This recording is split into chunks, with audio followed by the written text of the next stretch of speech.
Gotta love it.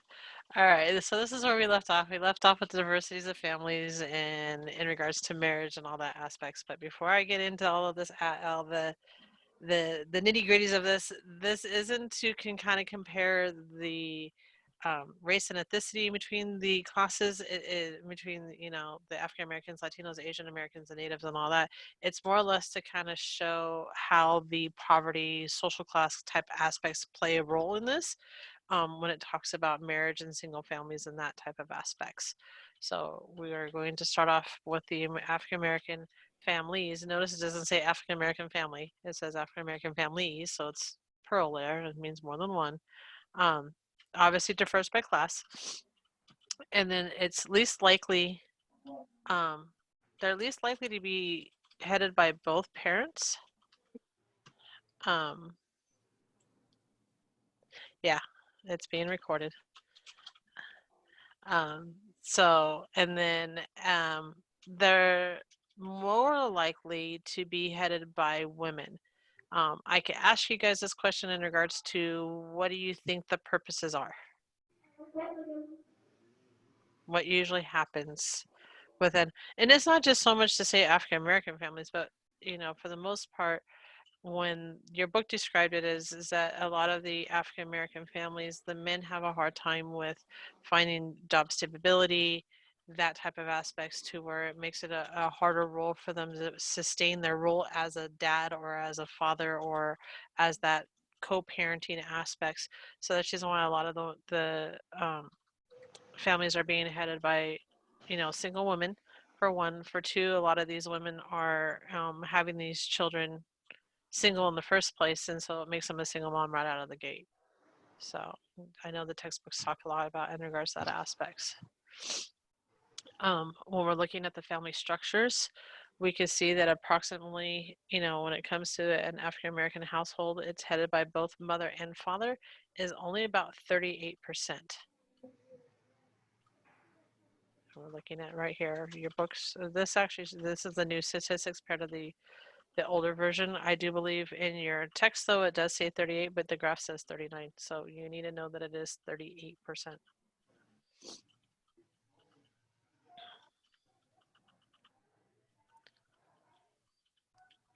Latinos families, and I love this, the way there was a word that your book used, and we kind of toss it around, Latino families, and we kind of like joke around and kind of, it's used very frequently, very fluently sometimes. But when you're looking at, Latino families, the Latino families speak little to no English, especially the ones that have migrated over from Mexico or from other like Puerto Rico and stuff like that. They speak very little English. My mother-in-law was one of them. She only spoke Spanish for the longest time. When my husband and his brothers were younger, she came home one day because she couldn't get a job because she didn't speak English well enough. So she pretty much told all the kids no more Spanish in the house and spoke, everybody to speak English. And that's how she picked up her English as well as she did. However, once all the boys moved out, she went right back to Spanish. It was more of a natural culture for her. It was more comfortable for her. And it was one of those situations to where it was a comfort style. But it turned into be, when she would talk to me, it turned to be Spanglish. So she couldn't think of the English word anymore, so she was saying in Spanish. But your book used an emphasis on male strength and dominance. There's a word for that. Machismo. Yes, right? Yeah. But if you think about it, the Latinos families use it not in that demeanor. Do they? Meaning, like, do they feel that they are that machismo? Mm-hmm. No. Mm-hmm. No. Right? In regards to the emphasis of a male dominant figure, when that sling is, used, it's not meaning that same purpose. Mm-hmm. So that shows you the different dialects, versus, textbook wise and that aspect wise. When we're talking about Asian Americans, it's easy to see why there's such a thing as Asian American families, it should say, when you realize that the general census categories that lumps those groups together. Remember how we looked at the clumping of how certain aspects or certain race and ethnicities kind of get clumped together and how broad it could be. This is an example of that. There is a broad aspects of Asian Americans. There is a broad aspects of Latinos. You can even look at the African American aspects. I mean, there is a broad aspects in regards to that. It's not just U.S. wise. It's a broad aspects in regards to when a culture comes in the picture. Native Americans followed traditions. They look to really dominate their cultures and the aspects. They try to often permit and avoid punishment.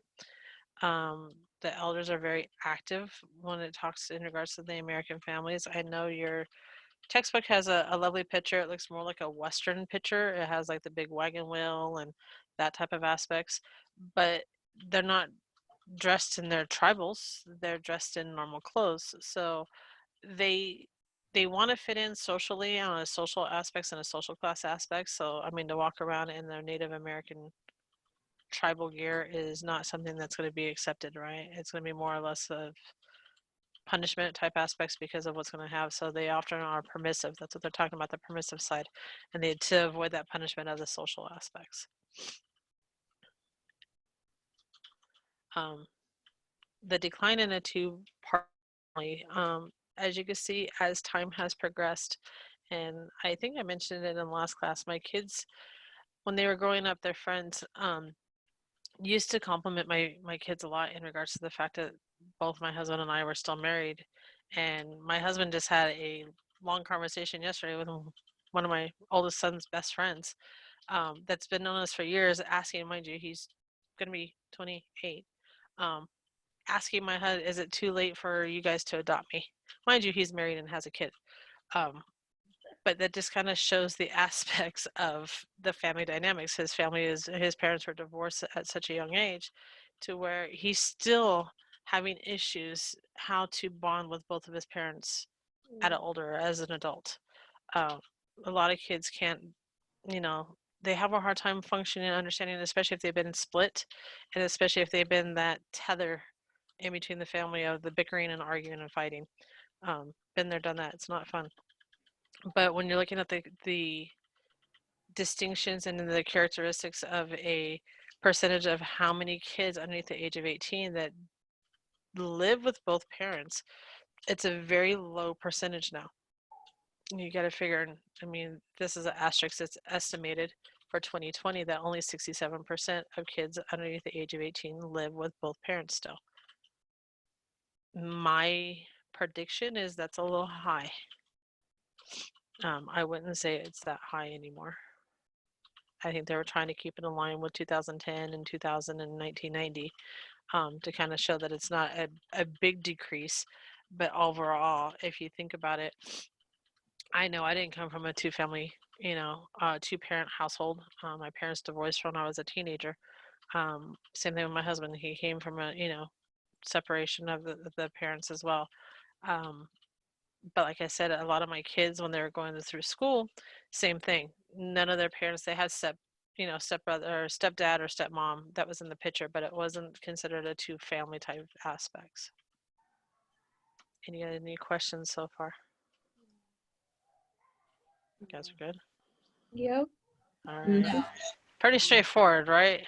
Yeah. And I agree. think Also, how you said, I think that number is kind of high because I mean, from what I know, working at the school district, I mean, I see parents and stuff like that, and even the kids are like, "Oh no, that's my stepdad coming to pick me up," or "That's my stepmom coming to pick me up." So, yeah. Yeah, it's one of those things to where it's, like I said, I think it's on the high side. I mean, I see it in schools a lot too. Oh, my mom's boyfriend, or my stepdad, or my stepmom, or my dad's girlfriend, or whoever. It's, oh, my stepbrother. That's the other one I see a lot too. Oh, my stepbrother's here to pick me up. Oh, okay. Like, he's a lot older. Like, okay, you're itty bitty, and he's. So you can see the age gap differences and stuff like that as well. But for the most part, it's one of those things to where when you have cohabitation going on, you're still single. You're not married. So you still have that. Yeah, both parents are in the picture, but they're not. This is talking about marriage here. So it's one of those aspects. What percentage of U.S. women ages 40 to 44 have never given birth? And if you notice, this is being quite honest, is a very high percentage if you look at it, Mhm. especially for, the race and ethnicity wise. But not only that, when you're looking at the aspects of education. I mean, unfortunately, there's a very high percentage of a graduate degree. A lot of times when women, as they go through and they're getting their education, career, and lo and behold, and everybody laughs, oh, women always talk about this biological clock. Yes, there is a biological clock. Eventually you can't, and there's a certain age that you become a high risk, and it becomes even more of a complication to carry. So when you get to that certain age, women just kind of go, obviously I'm not having any kids, but if you could see that for a college graduate to never have kids to be 25%, that is a high percentage for someone just to kind of say, you know what, career comes first over family, or even over having a family. So it's one of those things to where it takes a toll. But everybody always laughs, oh yeah, you always hear about this woman saying a biological clock. Yes, there is a biological clock. Becomes a time to where it's too late. When we're talking about gay and lesbian families, this is a picture of a couple that just got married. It's legal, possibly virtually unthinkable just a few years ago. This is something that has progressed. They've fought upon, they've gone back and forth. However, it's legal, by all means, but it's still not recognized by society in some aspects. They still look at it as being, disruptive, or they look at it as being wrong, because it doesn't follow religion aspects. Um, but at the same time, some of these gay and lesbian couples had a different type of relationship prior to, so you might end up with like a blend type family, even with previous, with other marriages, you end up with blended families. I'll split it out to where you could have siblings on both sides, and then now they have to merge and work together. Does it ever work? Usually the siblings argue, fight back and forth. Um, they nag each other, they pick on each other. There's a reason for it. Does anybody know? Does anybody know the reasoning why?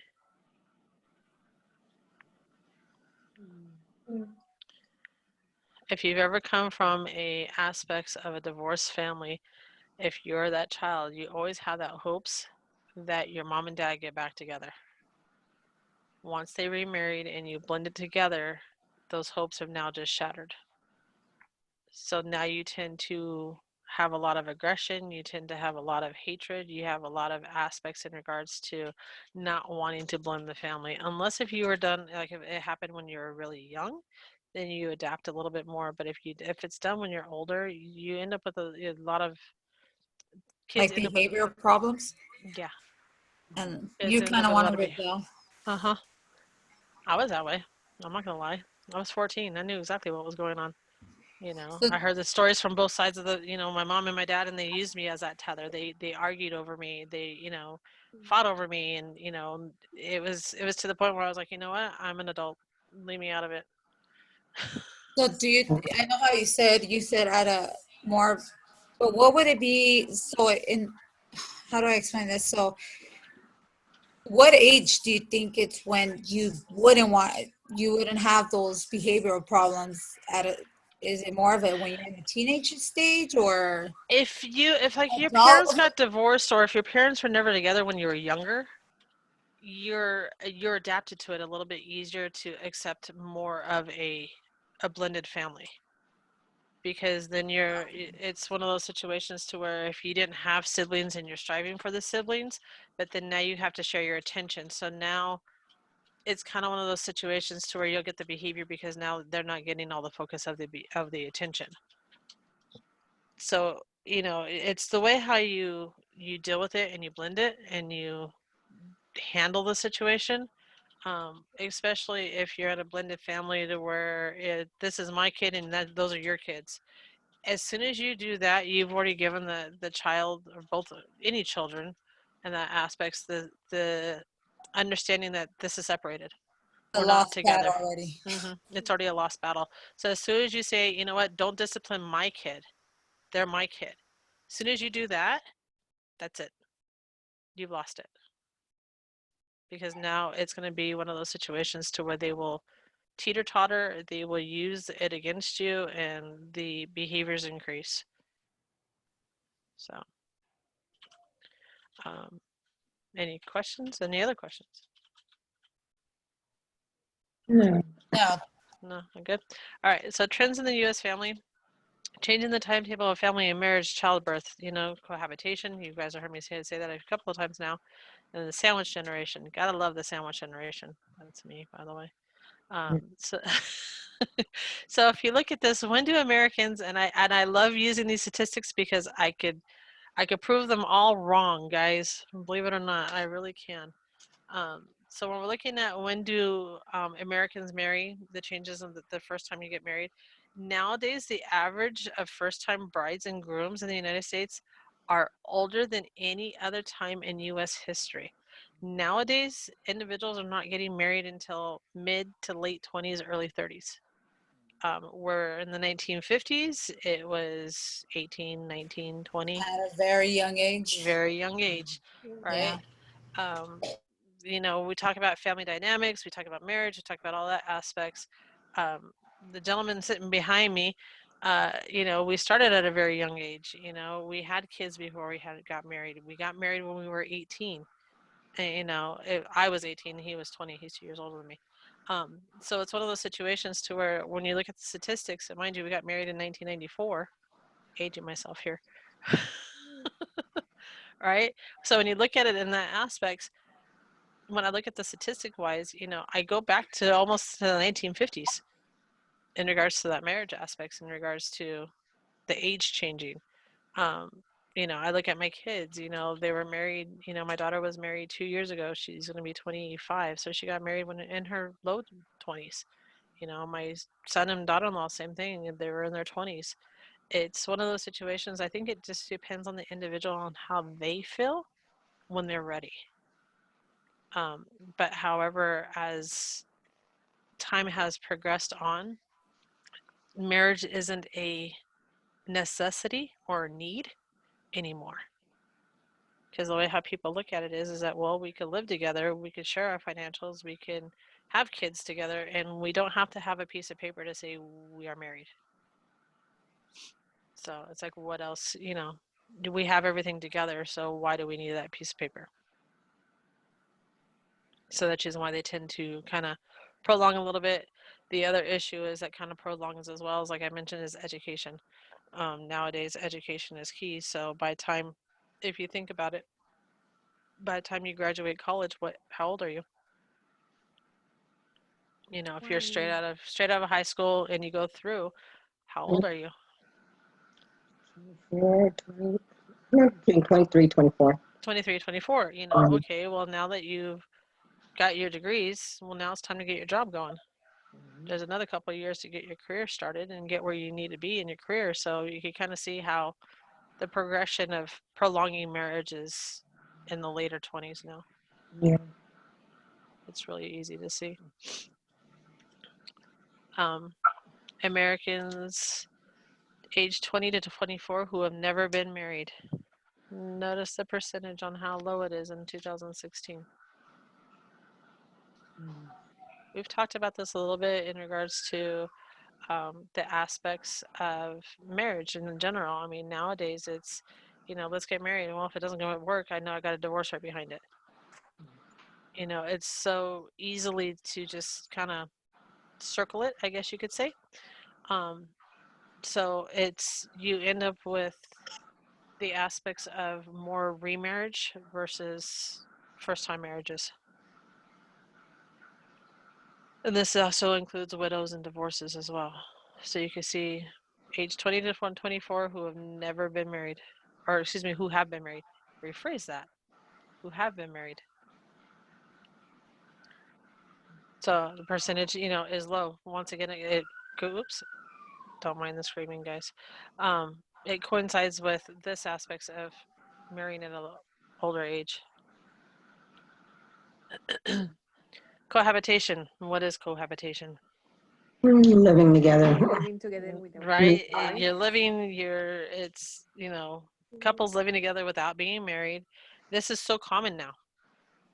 I remember, it was kind of frowned upon when I was in teenage years. I mean, it was frowned upon even with my husband and I.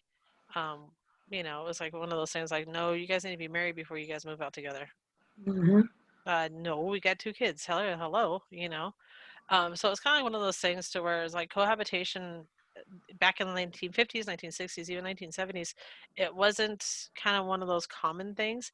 It became more popular in the 70s as, peace, love type aspects. That's when cohabitation, like in the mid 50s or mid 70s, kind of sprung it. And as you can see, as it sprung, it's continuing to go. But like I said, that's the reason why people tend to cohabitate together. However, if a couple cohabitates together and then gets married, do you guys know the statistics in regards to often of divorce?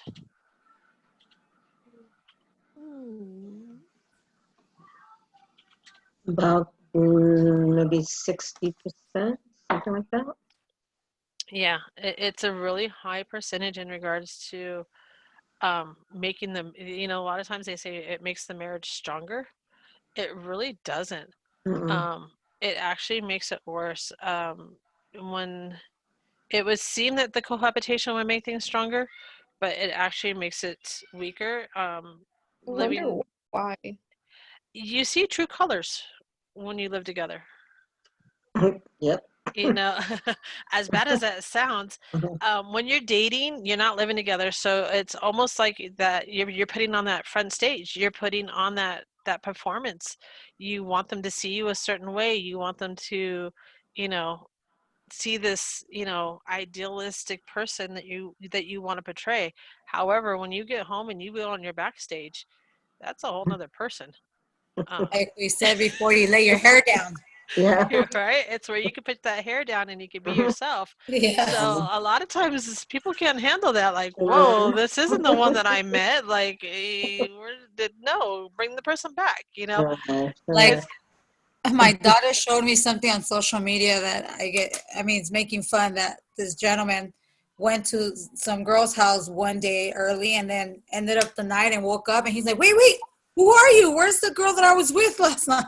I don't know how many of you guys have like seen the movie How to Lose a Guy in 10 Days. She puts on this persona, cool, kick back, relax, snagged him, okay. And then she flips the switch and then now she's like this naggy, clingy, type person. And he's like, what happened to the cool one? Like, geez, Louise, like, it's the same thing. Yeah. Oh, shut up.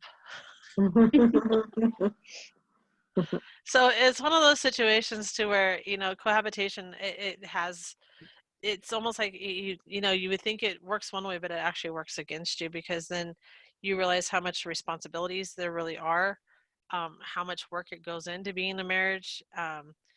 There's so much that goes into it. It's not just a one-way street, like, hey, okay, drop you off, peace, see ya. No, there's more to it. And that's where people are like, oh no, we get along so well, and then they move in together. I can't stand him. Like, oh my gosh, it does happen. Why are you chewing so loud? Yeah, why are you chewing so loud? Do you have to do that? Like, geez, like, so if you can't deal with it, by all means, watch out. Oh, yeah. So it takes all the quirks that come along with it. I always tell people, I said, when you meet people, a lot of times you're all dressed up, hair done, makeup, things of that nature. I said, but it's good to go out sometimes with a bare face. And just to see, and that way, when I met my husband, we'll be married 34 years next month. And it was a bare face. Yeah, my hair, everything was a mess. I had just come from the park playing ball, and that's when I met him. So he saw what I looked like, a mess. So when I did get made up, okay, well, this is, this the added sauce to it. So Exactly. yeah. So it's one of those things, I mean, you guys see me. Night night. You guys see I me? know I mean, my boyfriend, he told me too one day we had went out and he was like, "Can I tell you something?" And I had my makeup. It wasn't a lot, but he goes, "Not to be rude or anything." He goes, "But you look like you just came out of a casket." He goes, "I don't want you to wear no makeup." He goes, "I think you're just beautiful the way you are." And I was like, oh, "Okay." So ever since then, I haven't worn makeup. yeah, it was one of those things too where it was, as you were, I was growing up, like, you present yourself, you put makeup on before you go out. Mhm. Um, Mhm. you make yourself look good. Give me a kiss. And hi, say night. Hey. Hi. Oh, Oh, cute. night. Yeah, she blew kisses to everybody. So it's one of those things to where, that's how I was raised, to where you have to, represent, you got to put your makeup on, you got to look your best all the time. I Mhm. think it got to about when I was a junior in high school, I was like, screw this crap. Like, no. Mhm. And ever since, I mean, if I wear makeup, it's every now and again, it might be for a special occasion. Um, Even to do my hair, 90% of the time, my hair is in a ponytail, just like it is.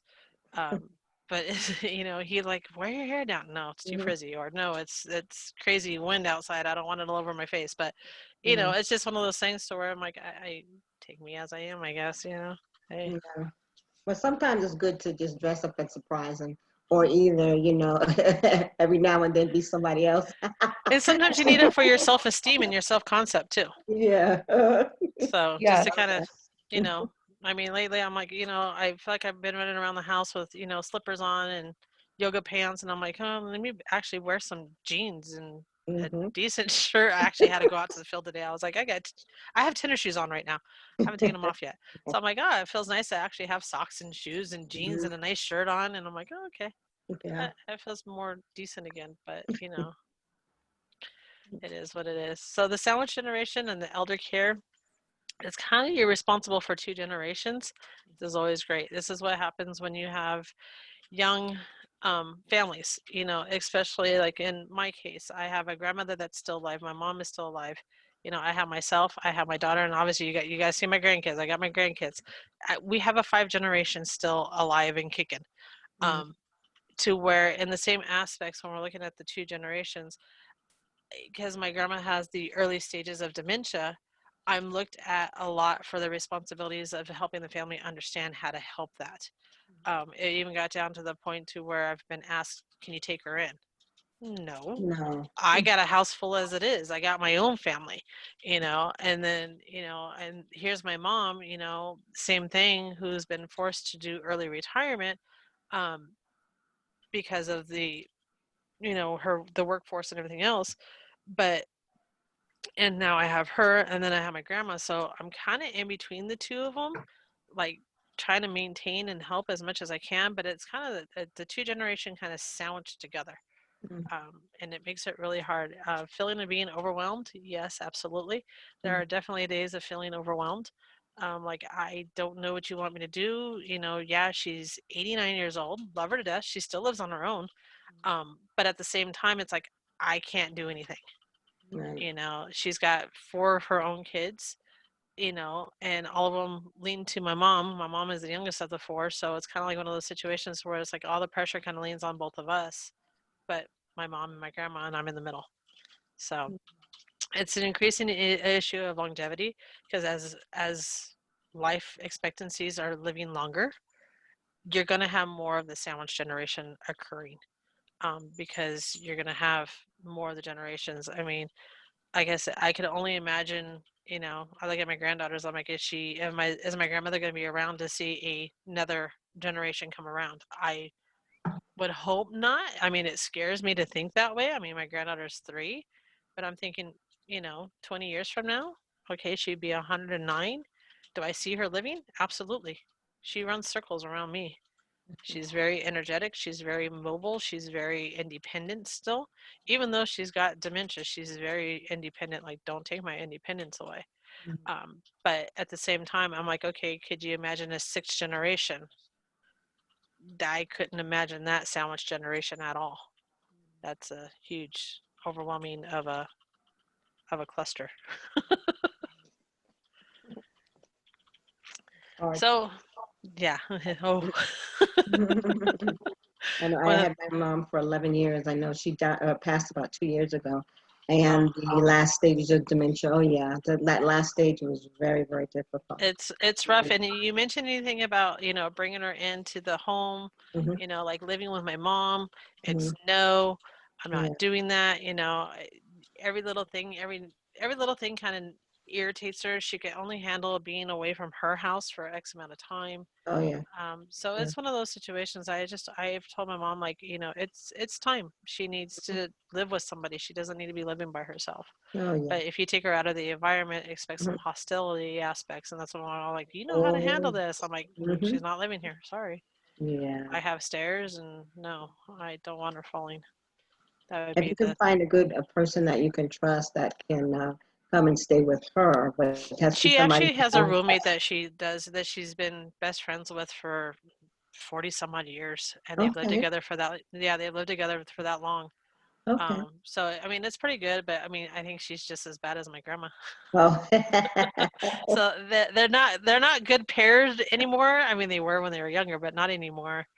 like my mother-in-law and my mom, one they died within a year of each other. My mother-in-law wasn't mobile, but my mom was. So my mom would do the things that my mother-in-law couldn't do. My mother-in-law could think because she didn't have dementia, but she Yeah. just wasn't mobile. But you tell my mom to go do something, she go do it. So the two would pair them together was pretty rough. Oh, I'm sure. But that's why I told my mom, I'm like, yeah, I'll help wherever I can, but she can't live here. So Yeah, yeah, I'll it's help with advice and what to do and how to set up and all that aspects, but I can't mhm. I can't do any more than that. But so that's where the sandwich generation kind of gets rough. Yeah, When we're looking at the divorce and the remarrying aspects, ways of measuring divorce. What other ways of measuring divorce? mm, Statistics. Lovely statistics, right?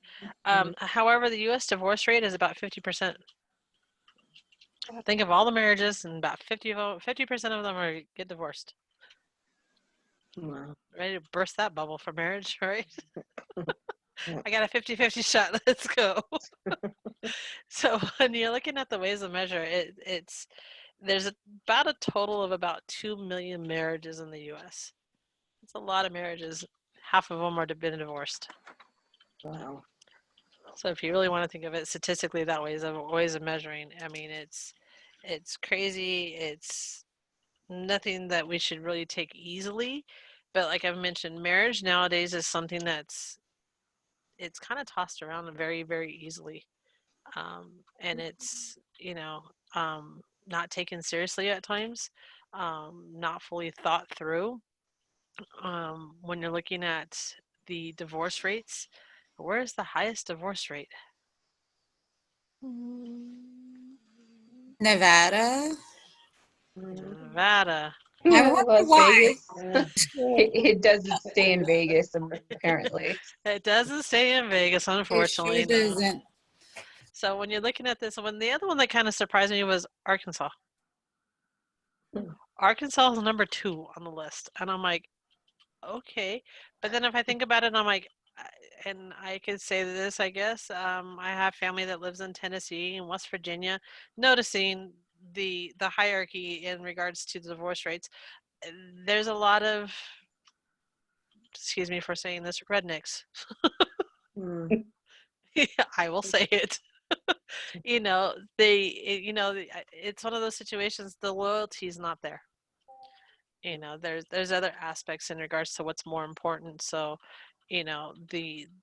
the marriage aspects just is really not there. So when you're looking at it, but what you need to know for the exam, Nevada is the highest divorce rate. And why do you think? Besides a drive-through wedding, Yeah. And you know. also there's a lot of, The fun and lifestyle. gambling and Yeah. different women, different men, everybody from anything, anywhere is From there. anywhere, yeah. Yeah. Lots of, It's the lifestyle, like mhm. Jenny said, it's a lifestyle. A lot of it has to deal with lifestyle wise. If you think of what's Vegas about? Sinning. Fun. Being Spending money. free. Money, party. Mm. I last time, it's been a couple of years since I've been to Vegas, to be quite honest. The last time I went to Vegas, and I'm like, you might as well just be walking around in your bra and underwear. Mhm. Pretty much. You know, what's the point? Okay, well, And with a beer in your hand. no, it's one of those big old long margaritas. What are you talking Oh, about? yeah, yeah, okay. But I mean, in all honesty, I mean, but what does that persuade? What is that going to cause? What does that do? That You it's know, really easy, convenient for to everyone. cheat. You Yeah. know, it's a cheat. So therefore, that's where your divorce rates kind of come in.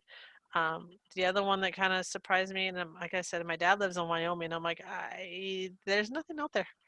There's literally nothing out there. That's probably why. That's probably why, boredom. Mhm. But it's kind of one of those situations to where, believe it or not, you would be surprised though, California is not considered high. California is considered average. Excuse me.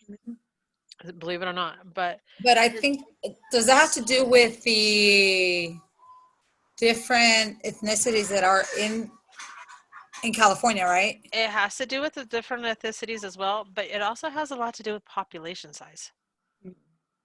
You got to figure, look at California population size versus Wyoming population size. When you're looking at people, you know, when you're looking at head counts and you're looking at that aspects. I mean, we'll get into this in a couple of chapters. I think it's in like towards the end, but we talk about what a mega city is. You know, you're talking about, you know, a mega city is 10 million plus people. LA is one of them. You know, so it's kind of one of those situations to where a lot of it has to do with population size. Would it be like New York? Mm-hmm. Yeah. I mean, on here, New York is, I want to say blue, but I'm going to ask you how many people are married in New York? Not a whole lot. Many, yeah. So a lot of them still Too live that expensive. single lifestyle. They Isn't it too cohabitate. expensive? It's too expensive, but I mean, what they cohabitate. They Yeah. don't get Yeah, they married. have like 4 or 5 people living in like one apartment. Uh-huh. Can you imagine me 4 or 5 people married, double couples, and one single person? No, it's not gonna happen. Mhm. So that's kind of the reason why, you know, if you look at U.S. wise, you know, and if you're looking about, you know, where the percentages of like good marriages are, well, it's not a matter of the percentages of a good marriage. A lot has to do with the population size. You know, look at, let's go Wisconsin. What's the population versus California? You know, it's kind of one of those things, or Illinois or Iowa or any of those like states. I mean, Texas is huge. Texas has a lot of a high population as well, but it's a different culture in Texas, I guess you could say, in regards to the mindset and mind thought process. That's the old school. You get married for a reason, and stay together. It's that type of a culture aspects. Same thing with like Louisiana. And you figure Louisiana be the other way because of Mardi Gras area. So the increase in divorce, you can see in regards to race and ethnicity. Wow. Yeah. Sorry. Thank you, my dogs. I'm sorry. No, that's my Great Dane wanting to play with a terrier mix that's like the size of his head. So it's not working very well in his favor. So that's just why he's like, play with me. But this kind of just shows the increase in divorce on who are divorced that have not been remarried. So this kind of gives you a good example in regards to that aspects, in regards to the percentages on, you know, that's been married, that's got divorced, and has just said, you know what, I'm not remarrying, I'm staying single.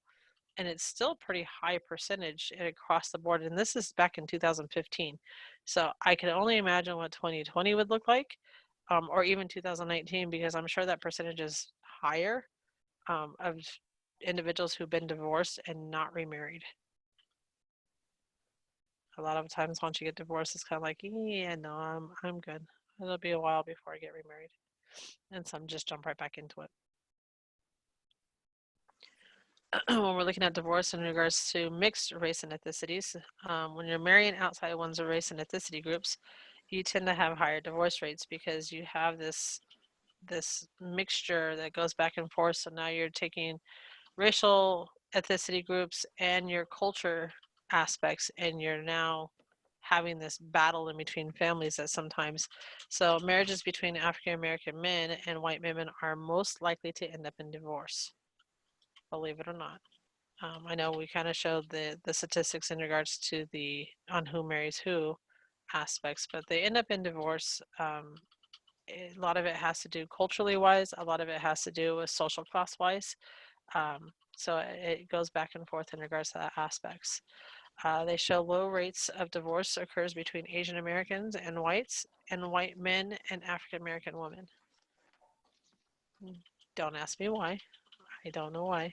I can't answer those questions, but that's just statistically, that's what they've been proven to show. I don't know if I buy it. I'll say you that much. Because nowadays, just about every, if you look at almost just about every marriage, there is a mixed race and ethnicity. It's just it is what it is. Symbolic wise, when we were looking at the misuse of statistics, this is where I kind of chuckle and laugh. They say what reduces the risk of divorce. So they're saying if people have some colleges, the risk of divorce is about a 13%.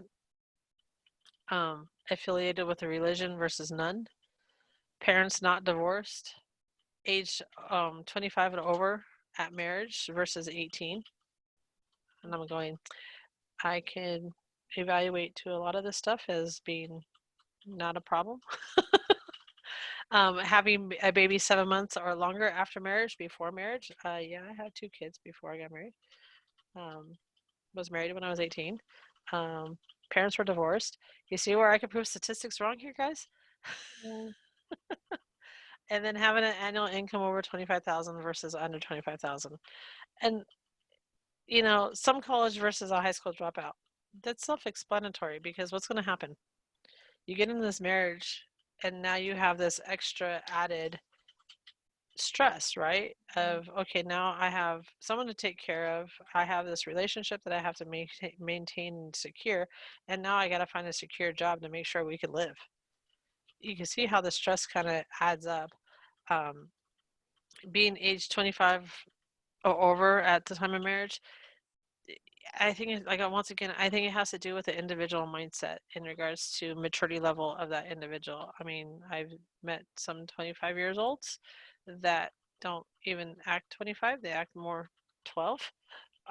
No offense, but it's just one of those situations. I think it just depends on the responsibilities they've had through their lives. Not saying everybody's that way. I'm just saying it really depends on if they were coddled a lot with their parents, to where maybe everything was just handed to, versus actually having to work for. So you have a different mindset in regards to that aspects, which is, and then if you have an income underneath the 25,000, or, you know, or 25 or under, the issue with that is that you're living underneath the poverty line. So you're always trying to play catch up.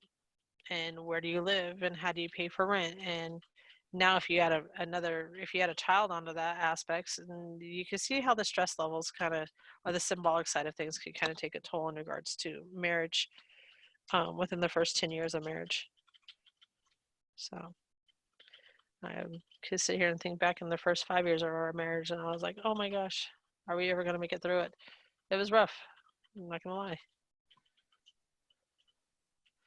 Having kids, being newly married, and living on your own, you know, trying to balance everything, work, family, lifestyles, and it goes crazy. So, and then when you're looking at the aspects of children of divorce, there are negative effects. There's huge negative effects when it comes with this. But what helps the children adjust to divorce? Is there anything that helps them adjust to divorce? Maybe you focus on them more. It's, yeah, when you focus on them, but when they feel like they're close to both parents. Oh, okay. No. You know, if you think about it, like if my parents sat down with me and said, hey, you know what, we love you, but we just can't get along anymore, you know, so we're separating or we're getting divorced, and, you know, we are going to try to keep things as neutral as possible. Um, yeah, even like, one of your classmates just said activities outside of the home that are positive, if, sharing certain things, even though parents aren't together, hey, you know what, for the sake of the kid, let's go to the movies together and still be friends.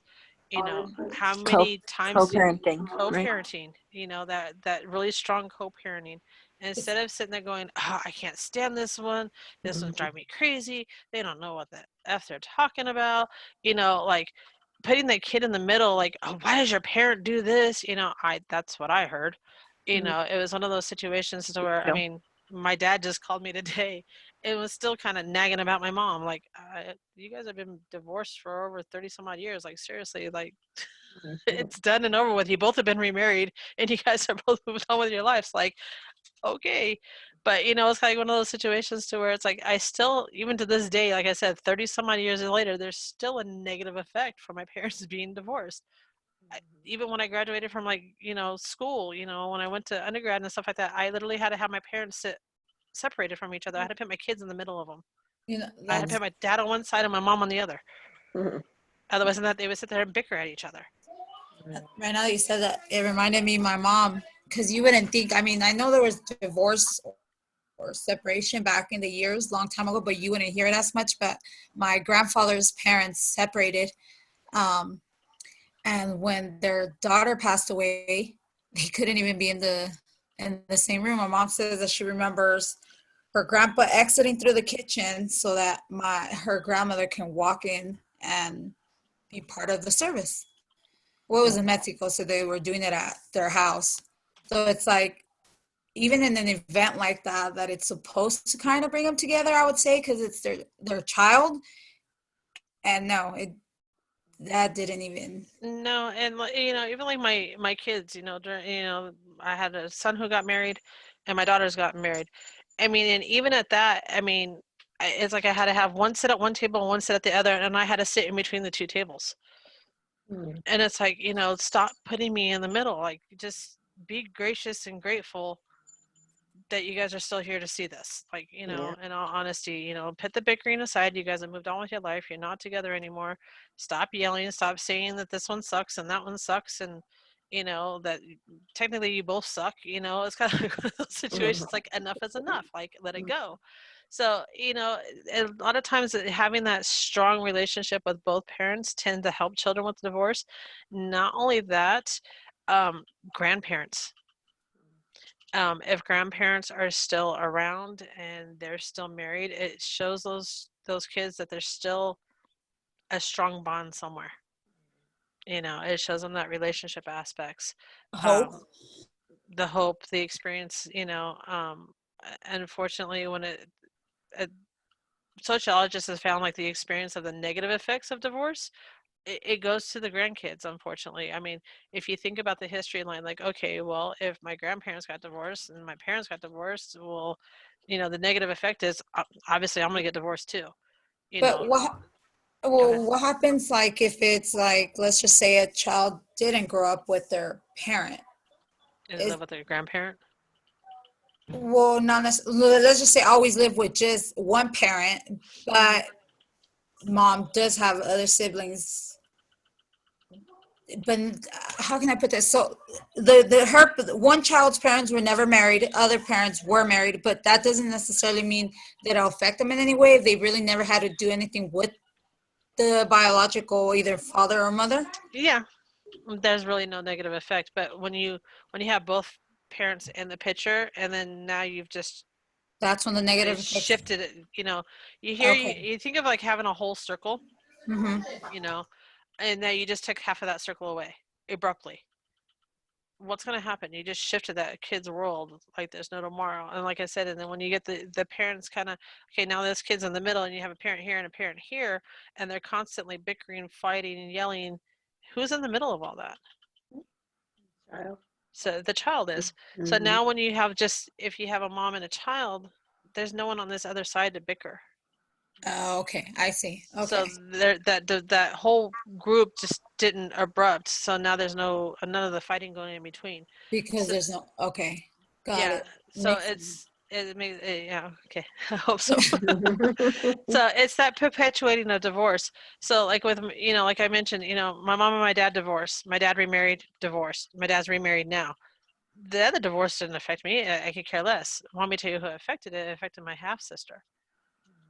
Because she had both parents in the picture. She had both parents in the picture. It was one of those situations like with me, my parents got divorced. Okay, now my mom and my dad used me as that. I heard the bickering going back and forth.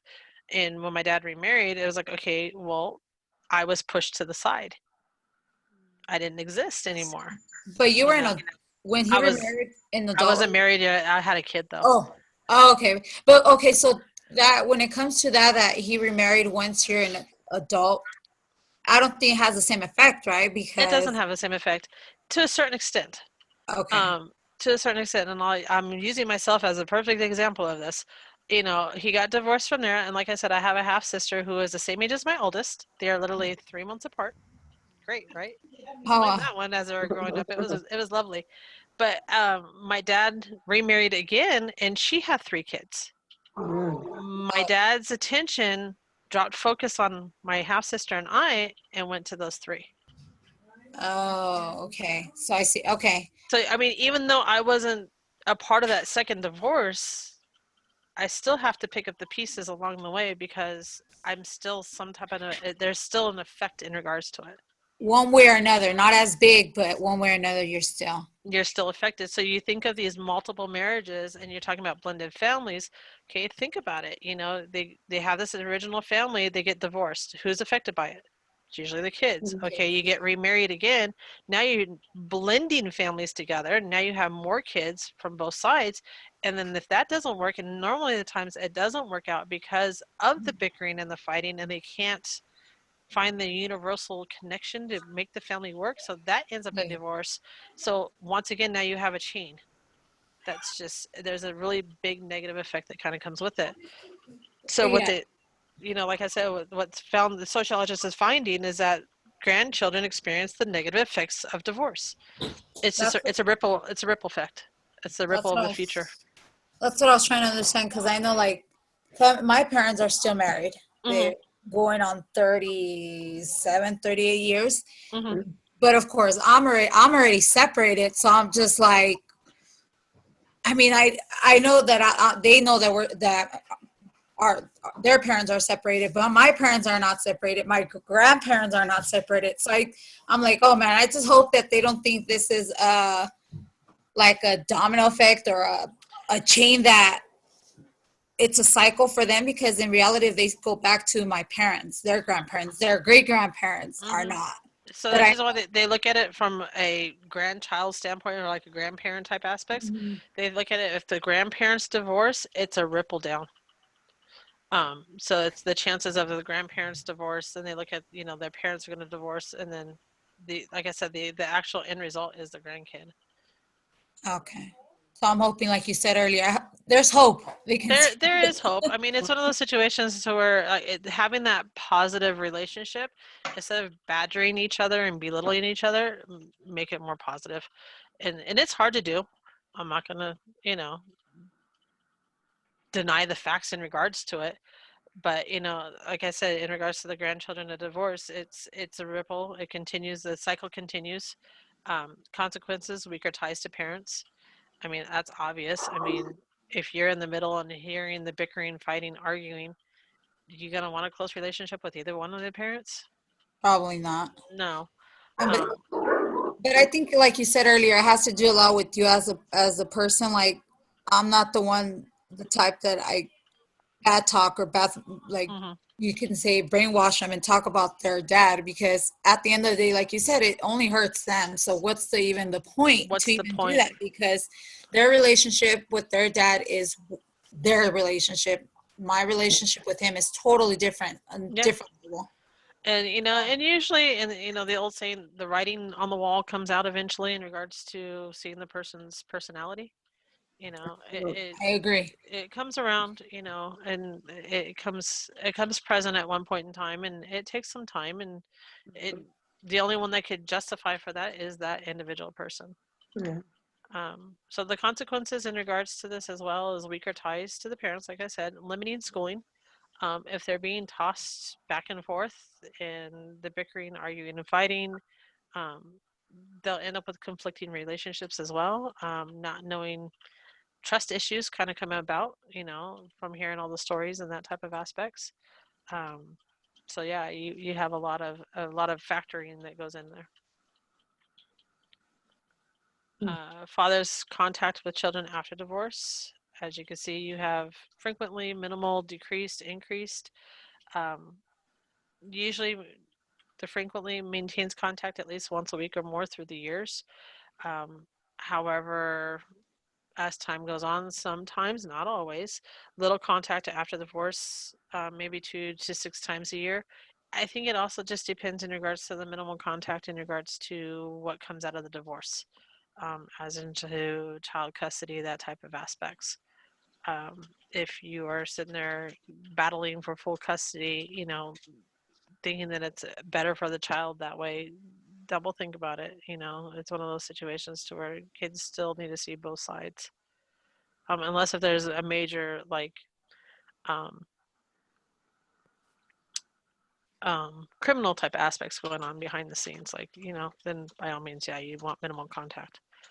It has frequent contact after divorce, but decreases through the years.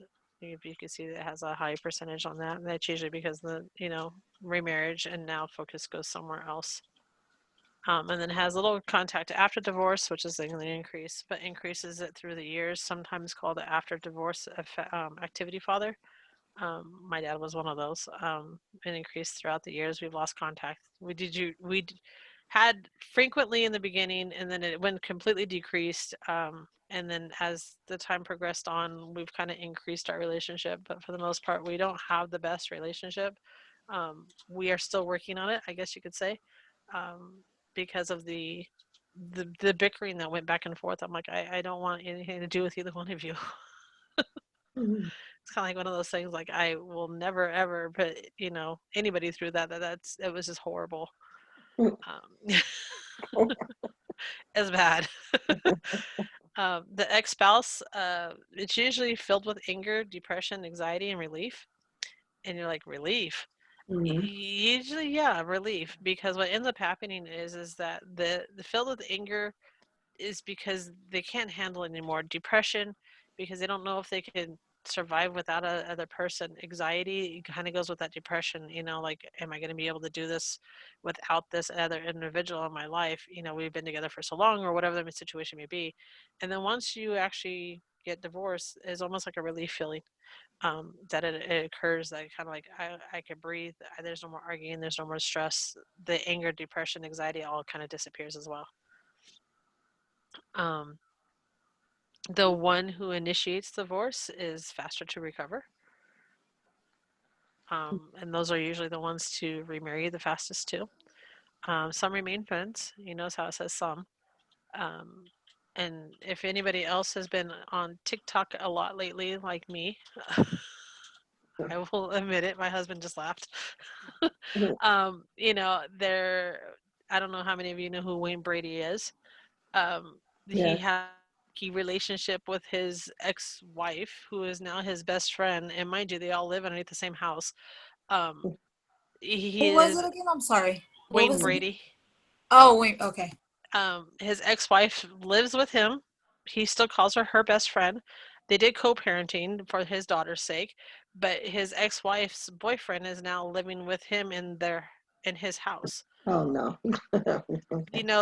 Kudos. I'm happy for you guys to still remain friends. Well, that's too It, much. That's too much for him. right? It's too much for anybody to ask. But I came across, because I guess someone bashed him in regards to his daughter and his ex-wife, and he called him out on TikTok and like, you don't know my family dynamics, and let me fill you in. So he did this whole thing in regards to what it was. I was like, oh, kind of cool. Glad you could do it. Not everybody could do it, you Yeah. know. And it's kind of one of those things. But he did it before his daughter's sake. Mhm. So it's kind of like one of those things. Most remain in contact because of the kids. Mhm. My brother-in-law does this, and he's like, one thing we've always told him is never bash, his daughter's mom in front of her. Right. Even though drives him crazy, and he's all, but he's worried, and he always will worry. But I told him, I said, give it time, but you have to remain civil. I even tell my son this too with his son's mom. I'm like, you have to remain civil. You have to remain that contact because of them, but it doesn't mean you have to be best friends. Agree. It don't have to be BFFs, but you do have to have some type of a relationship for your child's sake. Because if you're bashing all the time, it's going right back to where we were, who has the negative effect on it. So the marital history of U.S. brides and grooms, like I mentioned, when we're looking at these aspects, everybody's getting married when they're older. But if you see here, today's newlyweds is only about 60%. It's almost to a halfway mark to where first-time marriage is. But, you got 2020 either remarrying husband and wife or either husband and wife.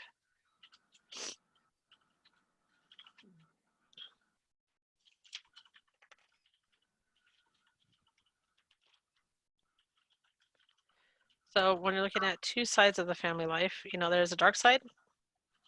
I'm not gonna lie, there is a dark side.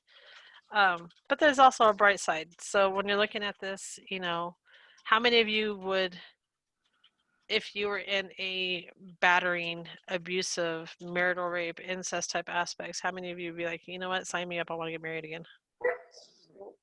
It's going to take you a long time to get over all of that type of aspects.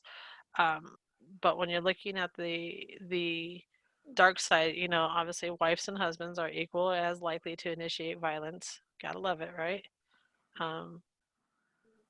But unlike this photo, wives are more likely to be the ones that end up injured. It looks like she's got either a good right hook or she had a nice cast iron skillet. Take your pick, right? Excuse me. But, when we're looking at this, I mean, we try to chuckle and laugh and, but this is a dangerous side of things when we're looking at it. And, a lot of times, even though women or men are in this battering, abusive, type relationship, they remain in these relationships because of one thing, and it's usually because of a child. And they don't want their child to be the abuser or the child to be battered or beaten or anything else. So it's kind of one of those situations to where they will stay in this abusive type of relationship because they're trying to protect the kid. I told you guys are going to get grossed out, but before I go on, and what do I mean by like marital rape or child abuse? Or we all know what child abuse is, right? Yes. I don't need to go in detail. But when we're looking at it, how many confirmed cases of child abuse or neglect annually is there in the U.S.? Throw a number out. Child abuse cases are maybe about 48%. 48. 57. So there are about 700,000 Mm. confirmed cases of child abuse or neglect annually. This is yearly, guys, in Wow. the U.S. Mm. And that's just confirmed cases, right? Confirmed cases. Yes. There's still a lot more than that, I'm sure, just not reported. Yes. Can't confirm them. That is extremely high. I mean, you're talking about child abuse. You're talking about neglect. That to me is so disturbing. That's probably the reason why I was a foster parent for so long too. Like, at least I know I could give a child a warm and loving home and something that they don't have to worry about either beaten, hit, whatever the case may be. At least they're not being neglected. They get a warm meal every night, and just certain things like that. It's just one of those things. It's scary to know that there's that many confirmed cases in a year. What I don't understand is there's so many people or couples that try to have children and can't. And then you have people that can have them and abuse them. That is just something that I'll never understand. Same here. I'm right there with you. And no matter how much schooling I've put underneath my belt, I still can't fathom the process of why. Mm-hmm. I can't answer that question, and it's frustrating. It's extremely frustrating. Like, I could not even possibly fathom in regards to, harming, even my grandgirls. I even look at that like, no, they would get fed over me in a heartbeat. Mm. So it's just one of those things. When we're talking about marital rape, yes, it does exist. Just because you're married, you still have a right to say no, but a lot of times, certain cultures, certain aspects don't feel you have a right to say no because you are married. So that does exist as well. And then when we're looking at even darker, this is a brother and a sister, guys, who Hmm. are married. And that is fighting the European courts against the incest laws. They have 4 children. This is what I was telling you guys about. I was like, I don't want to read up any more in regards to them. I'm cool with just knowing what's in the textbook. However, I had a student do more research. 2 of their kids are mentally disabled, Mhm. and they're in the foster system, all 4 of them. Wow. Why? Did he say why? Just curious. Because they look at it as the laws of the European courts because they're brother and sister. They're trying to keep the kids, they look at it as neglect. And they're trying to keep the kids away from them because they don't want the kids to associate or have role confusion in regards to like, okay, well, I know my mom is my mom and my dad is technically my uncle. Mm. If you kind of see the role confusion kind of comes in play there. So if Okay. my parents can do it, then I So, could do it to my no. siblings. Yeah. Got it. Okay. Mm. So that's the reason why they put them into the foster system, to try to keep them away from the parents. That makes sense. But they're not married, right? They're just. No, they're married. Oh, they Mhm. are? Mhm. How are they able to get married if it's legal? I know. That's what I was asking. They got married. I don't know how, but they got married. Mm. Slipped it through the paperwork, I Well, I guess. guess But I there would mean, be no way for somebody to know that somebody's related unless they were to bring it up themselves, right? When they get married. you have the same last name, Mm. unless if That one that has could dad be. last name and mom has, and the other one has mom's last name. Yeah. That's Wow. the only way how it wouldn't happen. I mean, it's one of those situations to where, you know, if you think about it now, and we just talked about the divorce rates and single moms and all that aspects, the chances of, I mean, it's a high possibility of not crossing paths. But say that, you have a child that's never known their dad, never known their dad. But yet the mom knows who dad is, and say, dad's moved on with his life, has more kids. What is the possibility of the one child that never known his parent or known his dad meets up with that sibling of dad's Mm. and You start better dating? look at their last names. Be like, oh, what's your last name? So it's kind of one of those situations to where it could, I mean, especially if they stayed within the same area, That's true. and not really, you know, saying, okay, you know what, we're keeping separate boundaries. I don't want nothing from you. I'm not expecting anything from you. Whatever. If we cross paths, we don't know each other type aspects. You go your way, I go my way. But I mean, if you think about it, the chances of these kids crossing their lives and possibly end up in a relationship like this, kind of a scary situation. Yeah. It is. Wow. It might be one of those situations to where incest, you might even not even realize you're even doing it. But in this case, they are completely aware of what they're doing and what they've done. I mean, they've got 4 kids together. Maybe they wanted to marry, go ahead and marry, but bring the children to even know that they're gonna put them in a foster home. I don't find the point to it. Yeah, I mentioned, the Game of Thrones aspects right there. Keeping the gene line pool, pure, doesn't always work. So there's bright sides, right? And then done with the doom and gloom. Bright sides of marriages: it improves your health, happier and less depressed, less likely to use drugs. Successful marriages have similar characteristics. Um, and I like some of the successful marriages. They did a study that did an interview of 351 couples in regards that they've been married for 15 years or longer, in regards to what is a successful marriage. They consider their spouse to be their best friends, Mhm. which is true. The one behind me is my best friend. He's the one that hears all my complaining. Trust me. Um, likes their spouse as a person. Thinks of their marriage as a long-term commitment. Believe that marriage is, that it's scared, that it's not, it's something that's hard to find the fidelity in. Agrees on the aiming of the goals. Believe that their spouse has grown more interesting over the years. As strongly wants a relationship to succeed, and they laugh together. That's what they pulled from this survey from 351 married couples that have been married for 15 years or longer. That was what they said that was a successful marriage. I'm like, okay, I can validate a lot of that. I mean, for my aspects, um, by all means, it's a team effort. It can be, just like I said, it can be a one-way street. But what makes a successful family? And they did this research. It was 660 families from the United States and South America, found that happy families spend a lot of time together. And I'm like, oh boy, do we right now. Um, more than I really like to. I mean, we spend a lot of time together anyways, but I'm like, we're all kind of cooped up in one house together. But believe it or not, we still keep our distances from one another. Are quickly to express appreciation. This is one thing where families like, I've heard some of my students go, no, we don't appreciate, don't express our appreciation of one another. I'm like, okay. Promotes one another's welfare.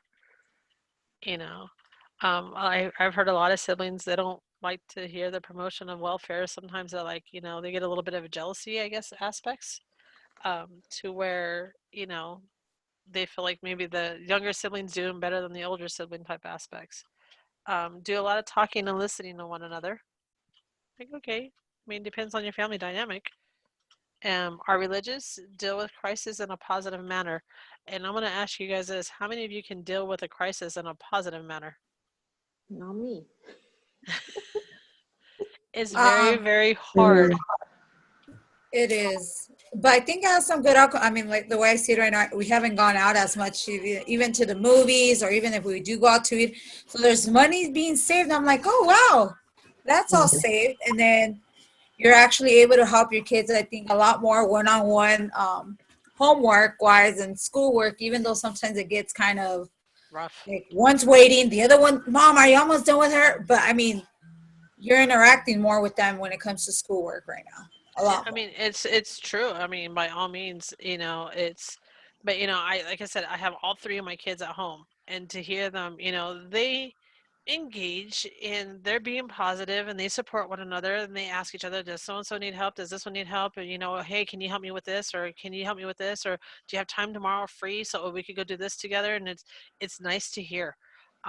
Where I remember when they were younger and it's like, oh my gosh, is this ever going to stop? Like, stop bickering, like, but then like I said, every night except for Tuesday, Thursday nights, because I'm here with you guys, we eat at the kitchen table together. Mhm. There's 10 of us at a kitchen table eating dinner, and we round table talk and we discuss different aspects of things, and whether if it's how's your day to what do you guys want to do this weekend, or what's the plans tomorrow, or what's on your agenda for work, or what are you doing in school right now, whatever it may be. We always, it's that promotion of everybody's ideals, and that type of aspects. No one's any different than anybody else, and it's hard. Right. By But all I means, think it is hard because you want to give everybody that equal attention. But when you're dealing with a crisis is usually, you're not thinking in it like, oh, everything's going to be okay. And it's like, oh my gosh, what did you do? You're always in this, abrupt type situation to where you're not thinking positively, you're thinking negatively. And your usually reaction, if it's a crisis, is to yell. It's just a reaction sometimes. So, it's one of those situations to where it's like, oh, well, are you okay? What can I help you with? What do you need help with? So it's kind of one of those things, you kind of take that positive aspects, and then I know in the back of your head you're kind of going, you did it again type thing. But it's one of those things to where you find those characteristics to be on the positive side of things. So how do we move to the future of marriage and family? The trends in marriage and family life, how do we continue to be on the positive side of things? How do we get rid of this distorted image of marriage and family? You know, if we have this fairy tale aspects, you know, well, that's a lovely distortion of a image of a marriage, you know, happily ever after. You know, they show this, you know, Disney. You think of every Disney movie and they lived happily ever after. You know, off in the carriage they go, or off in the dance into the sunset they goes. You tell I've been watching a lot of Disney lately.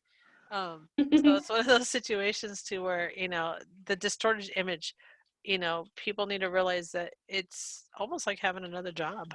You know, Yeah. it's work. It's I'm not saying it's a lot of work, but it is work. You have to communicate, you have to talk, you have to, you know, all those things. You have to have goals set together, you have to grow together. If one's growing and the other one's not, now you have a disconnection and it's going to cause problems. Same thing with family. You know, you want to make sure your family has a set goal and everybody's kind of moving at a pace together. You know, the only reason why all my kids are still at home is because they're all still in school. So they're all still moving forward with their lives, even though some of them are married, but they're still moving on and they're still progressing. So they understand this aspects of what they want out of marriage and what they want as a family, and they're working with it, they're balancing it out. So sociological research allows us to see how our own family experiences fit into the patterns of our culture. If you guys heard my family as I was growing up, my family dynamics versus my marriage now is completely night and day. Learned what not to do from seeing my parents, and went never will be like that. Um, and made sure that, you know, I had the right partner, the right fit, the right experience to deal with everything with, and we've grown together throughout the years. So it's the pattern of that culture of what you really want and what you experience. Do you guys have any questions? No. No. I think I left off a couple of questions from the exam. The proposed term of intimacy rape, as I'm going through, applies to heterosexual and homosexual relationships. It doesn't matter when you're talking about intimacy rape. It could occur in any type of those relationships. Go ahead, honey. Doesn't matter. It's going to happen, right? One factor to note when in considering the future of marriage is that marriage exists in every society. It's not going anywhere. You know, it's, you know, when we're talking about marriage, it's there. It's in every society. It doesn't matter what culture, what aspects, what country you come from. Marriage is marriage. Divorce is divorce. It's gonna happen. But, you know, when you're considering the future of marriage, it exists. It's not going anywhere. It's part of society. And I think that covers all your guys' study guide questions for chapter 12, unless if you guys missed one. And you guys are scrolling through now, right? Yeah. I could actually as well, because I have it recorded, I will, in an announcement, I will give you guys the YouTube link for the whole of chapter 12. And you guys, if you need to go back and review the lecture, you guys are more than welcome to. Thank you. Kind of cool, huh? That's one nice thing about the recording of the lecture. Oh, okay. So you recorded this so you can upload it YouTube and then we can, okay. Yeah, I did part 1 on Thursday last week. I'm like, what day is it? You saw that look? What day am I on? So yeah, I did. Actually, I could do this. I did that recording